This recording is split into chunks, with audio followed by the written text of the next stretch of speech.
जन उत्तराखंड बुलेटिन में आप सभी का स्वागत है। खबरों पर बात करेंगे, लेकिन एक नजर हेडलाइंस पर।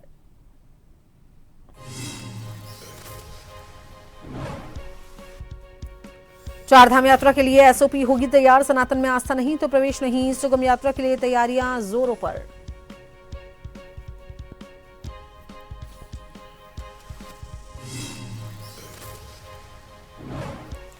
धामी सरकार के 4 साल पूरे होने पर कार्यक्रम, कांग्रेस के गढ़ से कुमाऊं में मिशन 2027 का होगा शंखनाद। 21 मार्च को हल्द्वानी में राजनाथ की बड़ी जनसभा।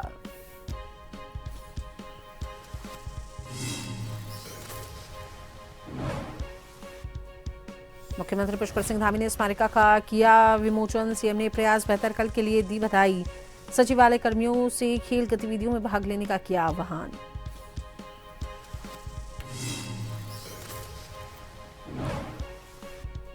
यूपी पूर्व सीएम स्वर्गीय हेमवती नंदन की पुण्यतिथि। सीएम धामी ने मुख्यमंत्री निवास पर दी श्रद्धांजलि। बहुगुणा को बताया दूरदर्शी नेता और कुशल प्रशासक।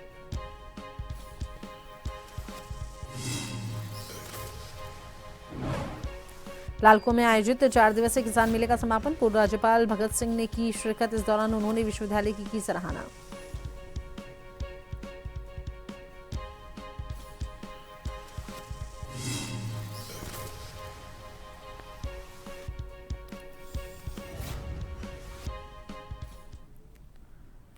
उत्तराखंड में 19 अप्रैल से शुरू हो रही चारधाम यात्रा में देश और दुनिया से आने वाले श्रद्धालुओं को सरल और सुगम यात्रा का अनुभव देने के लिए राज्य सरकार की तैयारियां जोरों पर हैं। बद्रीनाथ केदारनाथ मंदिर समिति भी दोनों बड़े धामों पर तैयारियां कर रही है और इस साल यात्रा में श्रद्धालुओं के लिए कई बड़े बदलाव किए जा रहे हैं, जिसमें मंदिर परिसर के आसपास श्रद्धालुओं को अब मोबाइल फोन ले जाने की अनुमति नहीं होगी। वहीं मंदिरों में सनातन धर्म में आस्था न रखने वालों के लिए प्रवेश पूरी तरीके से वर्जित किया जाए, इसके संबंध में एसओपी भी तैयार की जा रही है। चारधाम यात्रा में गैर सनातनियों के प्रवेश पर रोक लगाने के लिए बद्रीनाथ केदारनाथ मंदिर समिति की तरफ से एक सब कमेटी भी बना दी गई है, जो एक एसओपी तैयार कर रही है, जिसके अनुसार धाम में सनातन धर्म को ना मानने वाले लोगों को प्रवेश नहीं दिया जाएगा।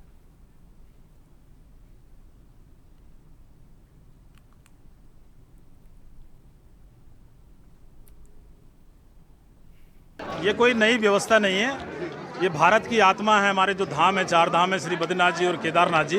देश दुनिया से लाखों श्रद्धालु यहाँ पर सनातन धर्म के प्रति जिनकी आस्था है वो लोग यहाँ पर आते हैं। और यहाँ पर जो व्यवस्था को कोई नई व्यवस्था नहीं की गई, आदि शंकराचार्य जी ये व्यवस्था को बना के गए थे।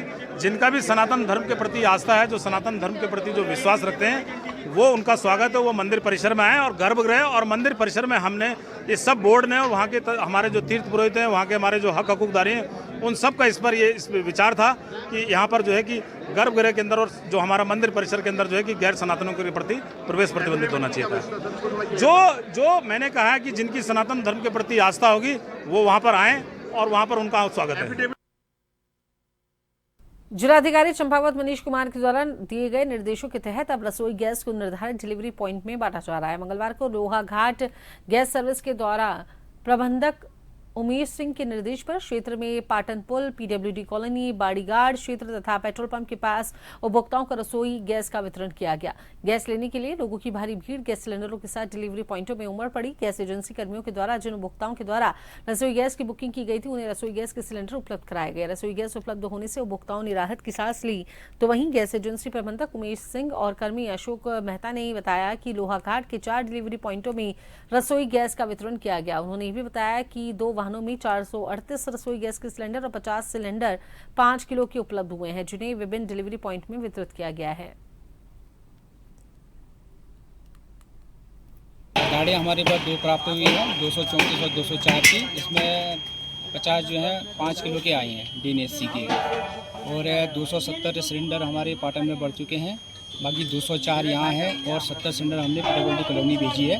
अभी 70 सिलेंडर गोदाम में गाड़ी गई है, वहाँ से फिर बाड़ीगाड़ में बांटी जाएगी। जनता को सर क्या कहते हैं, राहत मिली चुकी है। कम से कम पर डे के 200 सिलेंडर बांट रहे हैं हम लोग, और मेरे हिसाब से तो भीड़ भाड़ जो है कम है। जी डिलीवरी कल से जो है मार्केट में सूचना दे दी जाएगी सभी लोगों को, इस पॉइंट में गाड़ी बटेगी करके, तो वहीं से वो डिलीवरी प्राप्त कर लेंगे।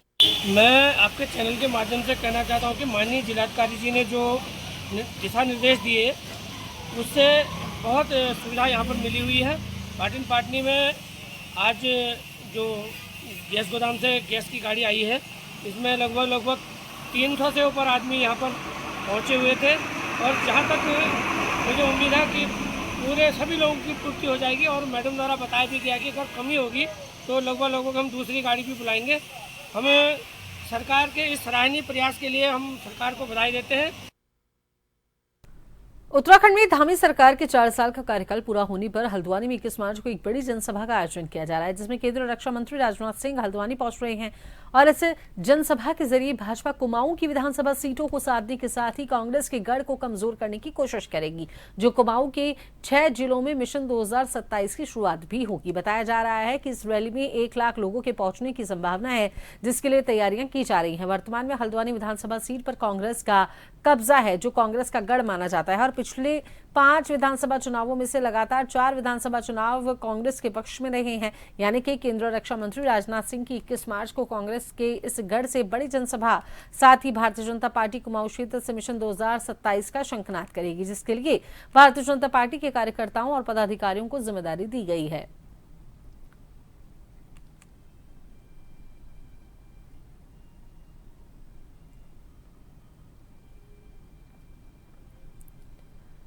मुख्यमंत्री पुष्कर सिंह धामी ने सचिवालय में उत्तराखंड सचिवालय बैडमिंटन क्लब द्वारा प्रकाशित स्मारिका प्रयास बेहतर कल के लिए का विमोचन किया और इस अवसर पर मुख्यमंत्री ने स्मारिका के प्रकाशन हेतु क्लब के पदाधिकारियों एवं सदस्यों को बधाई देते हुए कहा कि इस प्रकार की पहले न केवल खेल गतिविधियों को प्रोत्साहित करती हैं, बल्कि सकारात्मक कार्य संस्कृति के निर्माण में भी महत्वपूर्ण भूमिका निभाती हैं। मुख्यमंत्री ने कहा कि खेल मानव जीवन में अनुशासन, टीम भावना और स्वस्थ प्रतिस्पर्धा की भावना विकसित करते हैं।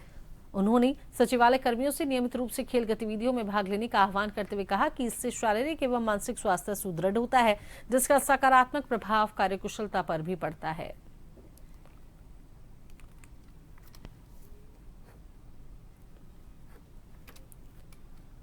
उत्तराखंड के मुख्यमंत्री पुष्कर सिंह धामी ने अपने पिछले 4.5 वर्षों के कार्यकाल में विकास से जुड़ी कुल 4,332 घोषणाएं की, जिनमें से अब तक 2,444 योजनाओं का जीओ यानी कि शासन आदेश जारी हुआ है। अब ऐसे में जब महज चुनावी वर्ष शुरू होने में कुछ ही समय बचा है, तो बाकी घोषणाओं का पूरा हो पाना असंभव सा माना जा रहा है। सोमवार को सचिवालय में मुख्य सचिव आनंद वर्धन की अध्यक्षता में आयोजित मुख्यमंत्री घोषणाओं की समीक्षा में ये तस्वीर सामने आई, लेकिन भाजपा संगठन इससे इतर मुख्यमंत्री के किए गए ऐतिहासिक निर्णयों को इन विकास योजनाओं से ऊपर रख रहा है, जिसमें प्रदेश में नकल विरोधी कानून, यूसीसी, महिलाओं को 30% क्षतिज आरक्षण, धर्मांतरण कानून, ऐसे में जनहित में की गई घोषणाओं से ज्यादा मुख्यमंत्री के फैसलों को संगठन तरजीह देता नजर आ रहा है।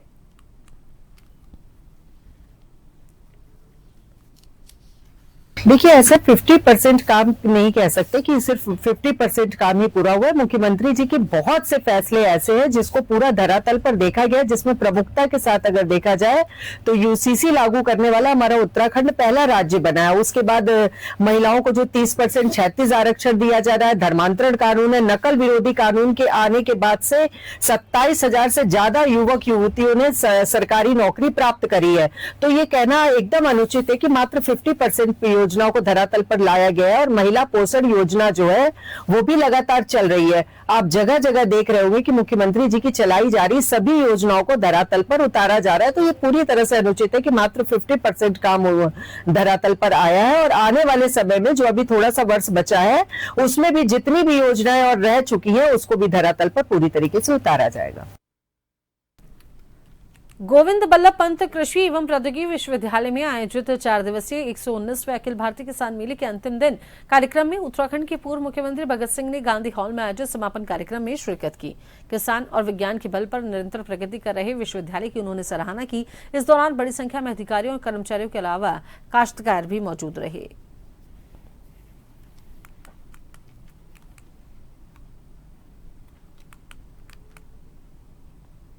गोविंद बल्लभ पंत कृषि विश्वविद्यालय में प्रौद्योगिकी विश्वविद्यालय ने हमारे देश में हरित क्रांति लाने में महत्वपूर्ण भूमिका निभाई है।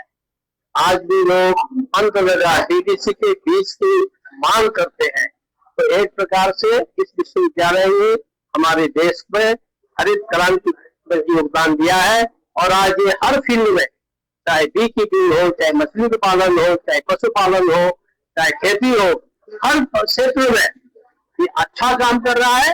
और विशेष करके मैं जब से 3 साल से बम्बई छोड़ के आया हूँ, मैंने देखा है कि यहाँ हमारे वैज्ञानिक बहुत अच्छा काम कर रहे हैं कुलपति जी के नेतृत्व में। मेरा विश्वास है कि विश्वविद्यालय एक बार जैसे पूरे देश में इसका ऊंचा नाम था, फिर से इसका देश में ऊंचा नाम होगा। रुद्रपुर यूपी के विभिन्न जिलों से अवैध हथियारों की खरीदारी कर उत्तराखंड के उधम सिंह नगर जिले में बेचने वाले बंटी कोहली और मनोज कुमार की सूचना मुखबिर खास ने दी। मुखबिर खास की सूचना के आधार पर एसओजी और रुद्रपुर कोतवाली पुलिस ने संयुक्त रूप से मोदी मैदान के पास से घेराबंदी की। अवैध हथियारों के सप्लायर ने पुलिस पर 4 राउंड फायरिंग की, जिसके बाद पुलिस ने जवाबी कार्रवाई शुरू की। पुलिस कार्रवाई में बंटी कोहली के पैर में गोली लगी, जबकि दूसरे आरोपी मनोज कुमार को पुलिस ने गिरफ्तार कर लिया। पुलिस ने इनके पास से 9 तमंचे, 1 पिस्टल, 27 कारतूस, 4000 की नकदी और 1 मोटरसाइकिल बरामद की है।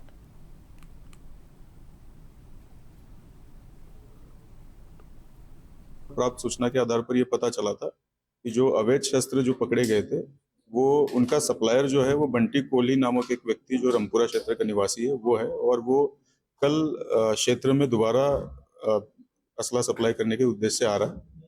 तो उसी दौरान एसओजी की टीम मोदी मैदान के पास में चेकिंग में थी। इनकी सूचना मिलने पर मोदी मैदान पे जब चेकिंग कर रहे थे तो इस बंटी कोहली और उसका एक सहयोगी जो मनोज कुमार है, इसके द्वारा पुलिस टीम के ऊपर 4 राउंड फायर किए गए थे, जिसके जवाबी कार्रवाई में पुलिस द्वारा भी 4 राउंड फायर किए गए, जिसमें बंटी कोहली के पैर में इंजरी हुई है, पैर में गोली लगी है, उपचाराधीन है। और मनोज कुमार और दोनों को ही हमने मौके से गिरफ्तार किया था, जिनके पास से 9 तमंचे, 1 पिस्टल बरामद हुई है। तो चलिए इसी बीच वक्त तो चला है एक छोटे से ब्रेक का।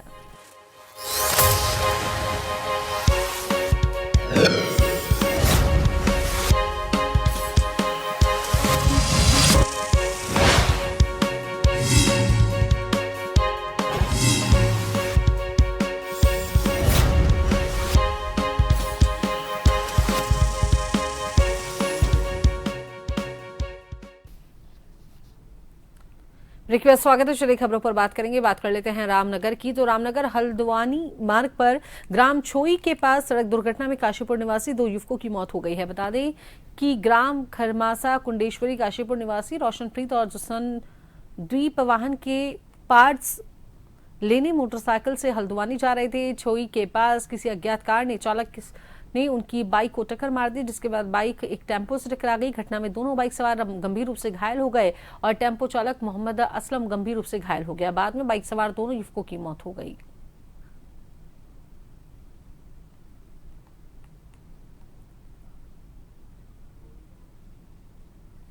होली एंजल स्कूल में जॉब करता है ड्राइवरी की, तो इसे स्कूल वालों ने भेजा काम से बाइक से हल्द्वानी कोई गाड़ी का पार्ट्स लेने के लिए। हल्द्वानी जा रहे थे ये, तो वहाँ पर छोई के आसपास कहीं एक्सीडेंट हुआ है।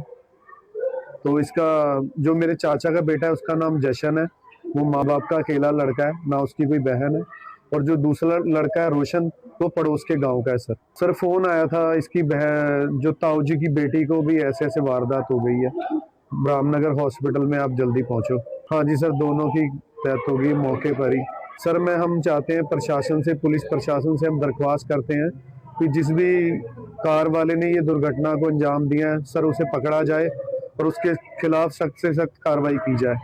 ये छोई के पास एक्सीडेंट हुआ है इनका, और 108 के द्वारा यहाँ लाए गए हैं मरीज दोनों, और दोनों ही मृतक हालत में पाए गए हैं। दोनों, एक का नाम रोशनप्रीत है, एक का जशन सिंह, दोनों काशीपुर के पास के रहने वाले हैं। इनके परिजन पहुंच चुके हैं यहाँ पर। यहाँ से पुलिस को सूचना दी गई है, उसके आगे की कार्यवाही अभी चल रही है।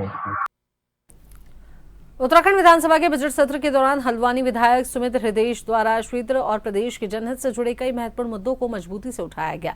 विधानसभा में उनके द्वारा जन समस्याओं को प्रमुखता से रखने को लेकर क्षेत्र के लोगों और कांग्रेस कार्यकर्ताओं में उत्साह देखने को मिला। इस क्रम में हल्द्वानी स्थित उनके आवास पर कांग्रेस कार्यकर्ताओं और क्षेत्रवासियों ने उनका गर्मजोशी से स्वागत और अभिनंदन किया। हल्द्वानी विधायक सुमित हृदय जब बजट सत्र समाप्त होने के बाद अपने आवास पहुंचे तो बड़ी संख्या में कांग्रेस कार्यकर्ता और स्थानीय लोग वहां मौजूद रहे। इस दौरान कार्यकर्ताओं ने उन्हें फूल माला पहनाकर बुके भेंट कर स्वागत किया। इस मौके पर विधायक सुमित हृदय ने सभी को आभार व्यक्त करते हुए कहा कि जनता की उम्मीदों पर खरा उतरने के लिए हमेशा प्रयासरत रहेंगे।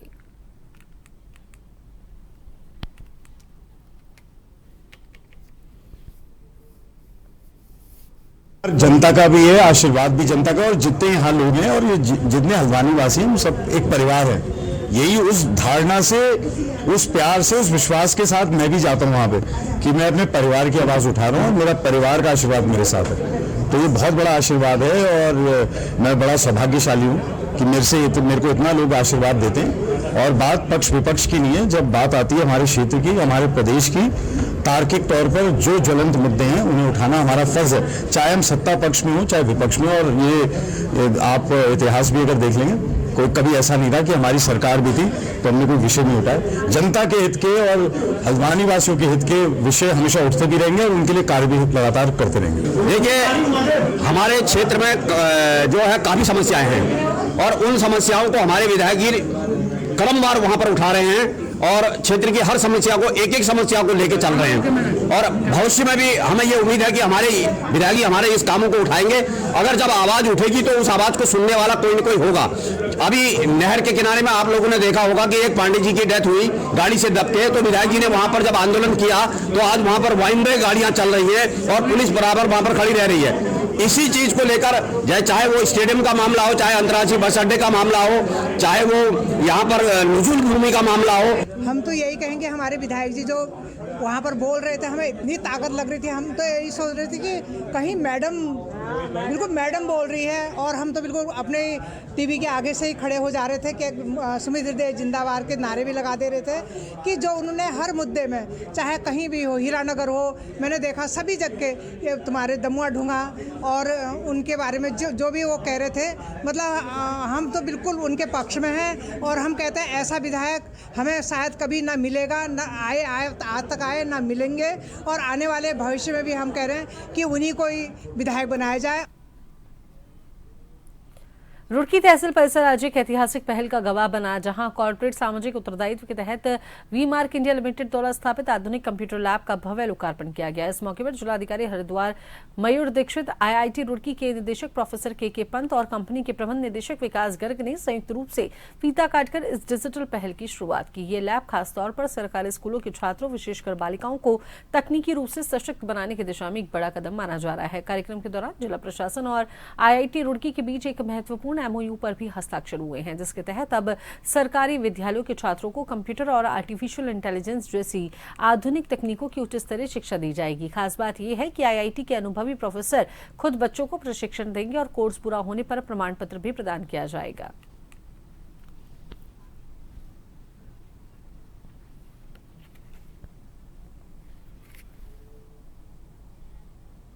देखिए, हमने नोटिस किया है कि काफ़ी कंप्यूटर लिटरेसी की अभाव है अभी, और इसी क्रम में आईटी रुड़की के साथ समन्वय करते हुए और सीएसआर के माध्यम से इसमें वी मार्क के द्वारा यहाँ पर एसडीएम रुड़की के इनिशिएटिव पर एक कंप्यूटर लैब बनाई गई है, जिसमें अभी 16 कंप्यूटर्स लगाए गए हैं। और इसका जो यूज़ होगा वो न केवल हमारे बच्चों को होगा, बल्कि हमारे जो कार्मिक हैं और जो हमारी डिफरेंट एक्टिविटीज़ होती रहती हैं कंप्यूटर्स की, उस जिसमें कंप्यूटर एजुकेशन से लेकर कंप्यूटर लिटरेसी आदि की महत्वता है, उनके लिए काफ़ी कारगर सिद्ध होगा। और अभी डायरेक्टर साहब भी आ रखे हैं आईटी रुड़की के, उनके द्वारा भी यहाँ पर बताया गया है कि वो जो डिफरेंट स्टूडेंट्स हैं, भले वो कॉलेज स्टूडेंट्स हों या उनकी और भी टीम हो, वो यहाँ पर आके मेंटरिंग भी करेंगे बच्चों की और बच्चों को हेल्प भी करेंगे आगे कंप्यूटर लिटरेट बनने में।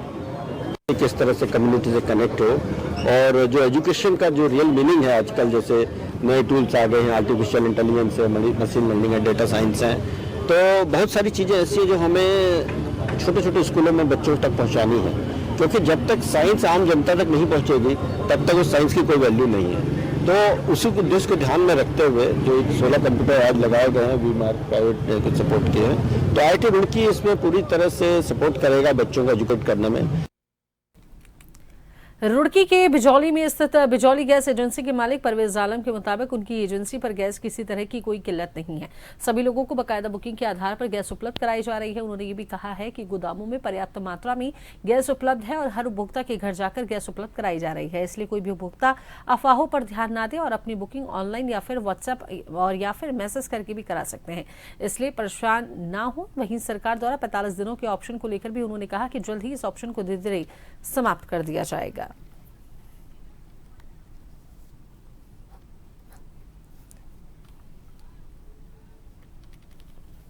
देखिए, अभी ग्राहकों को परेशान होने की जरूरत नहीं है। आप ऑनलाइन बुकिंग कराएं, आपके पास ओटीपी आता है तो आपको सेम डे या अगले दिन या उसके दूसरे दिन तक डिलीवरी आपके घर पे दे दी जाएगी। हमारा कहना यह है कि बिजोली एचपी गैस आपके लिए हमेशा आपकी सेवा में खड़ी है, पहले भी सेवा आपकी करती रही है, आगे भी करती रहेगी। अभी भी आप लोगों को घबराने की जरूरत नहीं है। आप ऑनलाइन बुकिंग कराएं। गैस पर्याप्त मात्रा में एजेंसी के पास, कंपनियों के पास उपलब्ध है, सरकार के पास उपलब्ध है। गैस से संबंधित आपको कोई भ्रम फैलाया जा रहा है वो सब झूठ है कि गैस पर्याप्त मात्रा में हमारे पास उपलब्ध है, ये बिल्कुल आश्वस्त है हम लोग हर तरीके से। तो चलिए आखिर में अब एक नजर हेडलाइंस पर।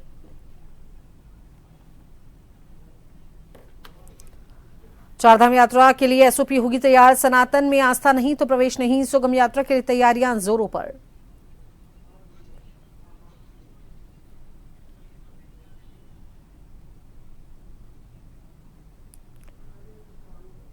धामी सरकार के 4 साल पूरे होने पर कार्यक्रम, कांग्रेस के गढ़ से कुमाऊं में मिशन 2027 का होगा शंखनाद। 21 मार्च को हल्द्वानी में राजनाथ की बड़ी जनसभा।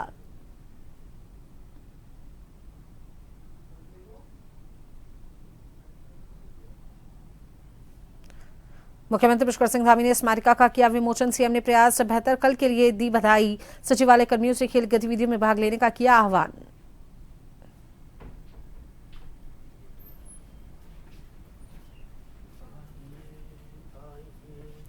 यूपी पूर्व सीएम स्वर्गीय हेमवती नंदन की पुण्यतिथि, सीएम धामी ने मुख्यमंत्री निवास पर दी श्रद्धांजलि। बहुगुणा को बताया दूरदर्शी नेता और कुशल प्रशासक।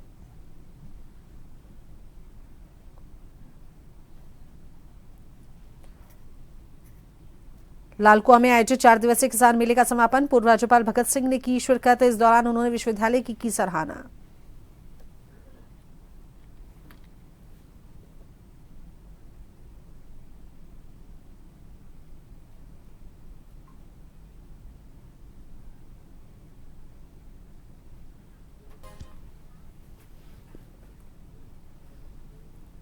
जन उत्तराखंड बुलेटिन में अभी के लिए केवल इतना ही। बने रहिए जन टीवी के साथ। नमस्कार।